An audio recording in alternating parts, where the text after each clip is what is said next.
Thank you for tuning into my presentation. My talk today is titled Investigating the Spatial-Temporal Patterns of Green Roofs with Remote Sensing. This presentation is prepared for the conference Livable Cities 2025.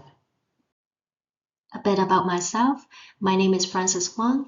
I am currently conducting my doctoral research at the University of Toronto. I have a passion for plants.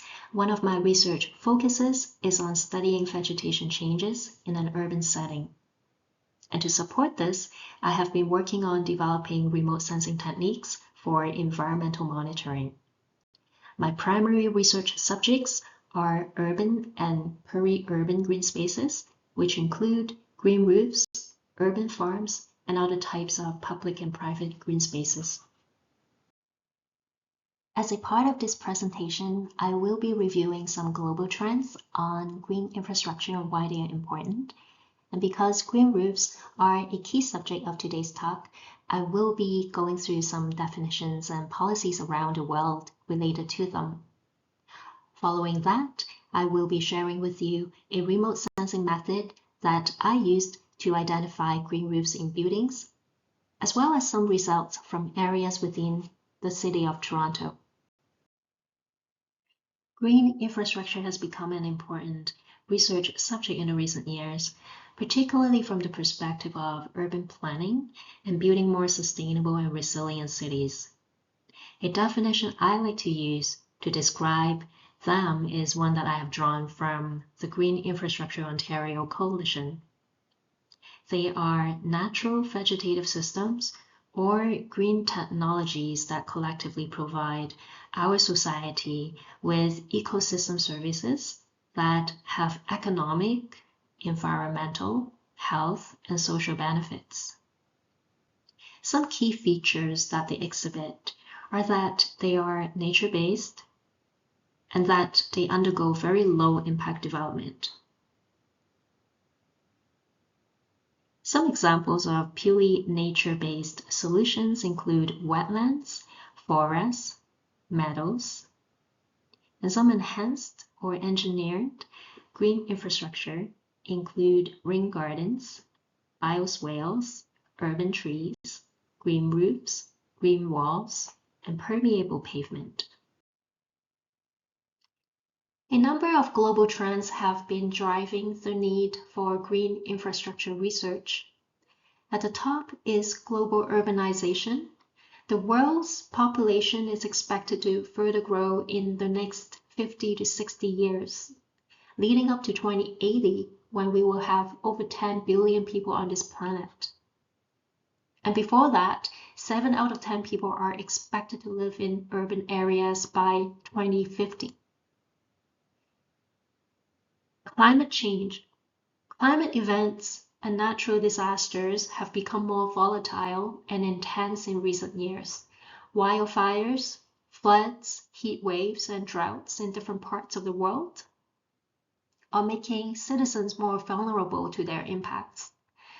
And further to these, food insecurity has been an alarming global issue due to various factors including political unrest, extreme weather, and unpredictable crop seasons. And because of all of these stressors, there is an increased awareness on incorporating green infrastructure to build more resilient cities. As mentioned earlier, green infrastructure comes in many different forms. So here I would like to give you some introduction on green roofs, given this is the key topic of today. A green roof is basically a rooftop that is partially or completely covered with vegetation. It is generally planted on top of a waterproofing membrane. So you can see the figure on the top left-hand side, we have different layers. These layers can be root barriers, drainage systems, and also in some cases irrigation as well. In terms of types, there are mainly 3 types of green roofs. To the farther left-hand side, we have extensive, which is the most shallow form of vegetation generally self-sustaining, and the choice of plant is very commonly sedum. To the farther right-hand side, we have intensive.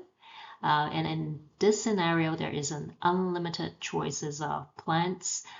They can be trees and shrubs and other herbaceous plants that you would normally see in a garden on the ground level. And as you can imagine, for this type of intensive green roof, it would require higher maintenance. And then in the middle, we have semi-intensive. So from a plant selection and a maintenance perspective, it would be somewhere in between.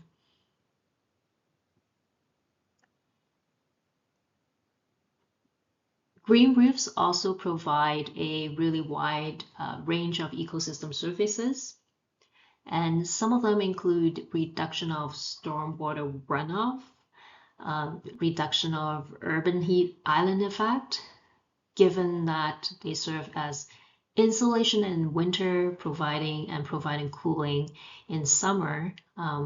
They also help with improving energy efficiency.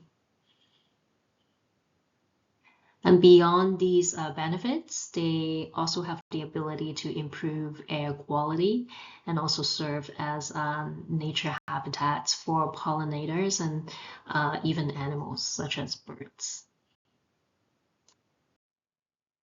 Government and agencies across Europe, North America, and Asia have established mandates or incentives to increase the adoption of green roofs in urban cities.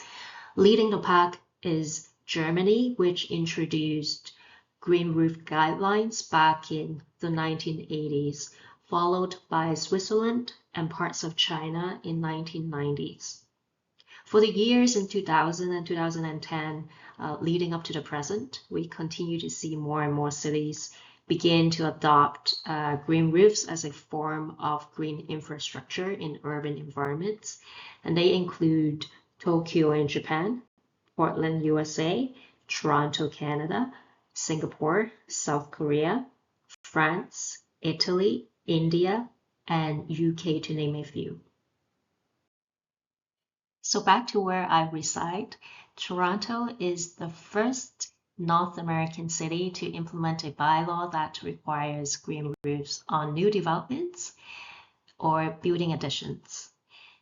And this bylaw was put in place over 15 years ago, back in 2009.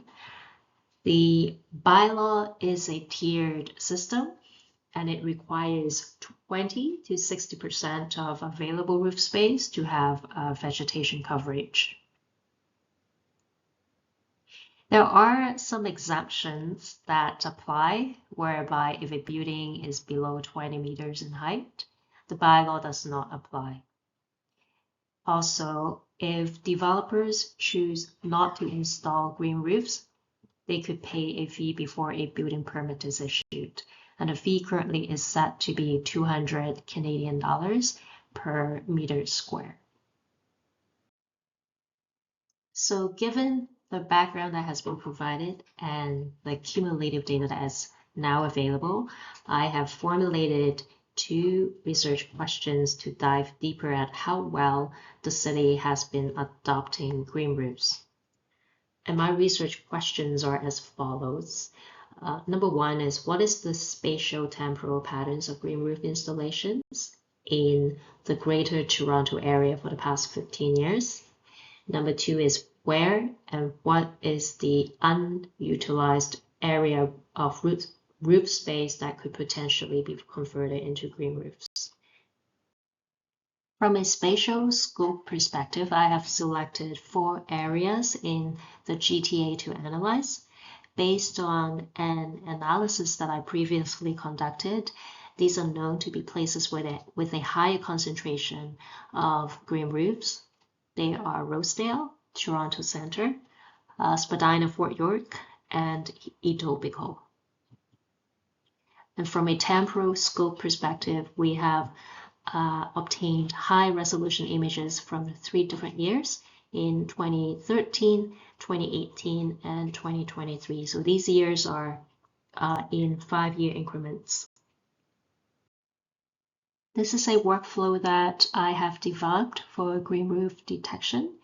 The inputs include aerial imagery, citywide boundaries so that I could carve out the 4 areas that I would like to analyze, and also building footprints for me to identify the rooftop boundaries. So the first thing that I did was to apply a number of GIS steps to combine the tiled images into a larger mosaic. I then calculated the NDVI layer using the red and near-infrared spectral data from the aerial images. NDVI, or Normalized Difference Vegetation Index, is a widely used metric for assessing health and density of vegetation. By comparing the NDVI results across different years, I was able to take a differential approach to determine if a new green roof has been installed. After applying some additional criteria that I have established, I was able to generate an output for green roof detected in a specific area. A few items to share in terms of data processing techniques and criteria applied. The building footprints in the open data set can be quite complex, so some operations were applied to eliminate the overlapping or nested polygons to avoid erroneous zonal statistics calculations. Other criteria that I applied include omitting building footprints that are less than 400 square meters, and this is based on the average size of single detached homes that we have in Ontario. This would help with eliminating many of the false positives that we would get in the green roof detection. To showcase some results that I have obtained, here I have illustrated a couple of locations with green roofs detected in the Toronto Centre area. At the top, we can see a small patch of green roof was identified to have been installed between 2018 and 2023. And at the bottom, we can see that a number of green roofs in a building complex were installed between 2013 and 2018. I used different colors in the map on the left-hand side to illustrate the temporal changes on when new green roofs were predicted to have been added using the NDVI info. So the color blue is depicting green roofs that were likely installed between 2013 and 2018. And then the purple color is depicting green roofs that were detected to have been added between 2018 and 2023. On the right-hand side, I have shown the NDVI images and contrasting it with the false color aerial imagery across the years for these 2 locations.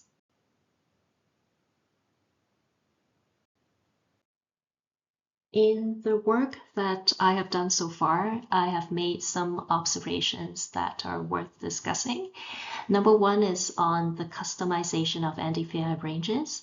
Because the aerial images were collected across 3 different years, some calibration was needed to determine what ranges to use to classify the NDVI as not vegetated, sparse to moderately vegetated, and highly vegetated.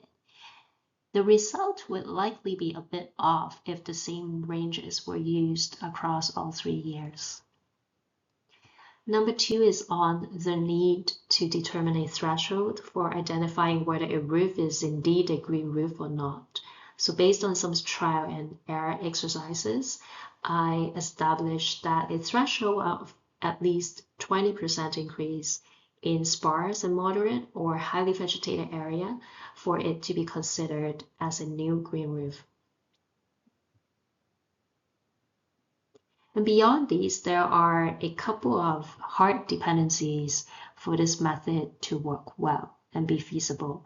One is on the building footprint alignment to the objects in the aerial images. While some buildings are relatively static, there will be some changes across a 15-year time span due to developments or demolition. Also, the timing of when the aerial images were captured is also very important, given this method utilizes the readings related to vegetation. Certainly, an image taken in winter would not work for this method. I have also made some additional observations that if the building rooftop has moisture, the NDVI would be artificially higher. So this method likely would not work well if the images were taken on a rainy day, or the roofs just may have leakage issues that is always wet.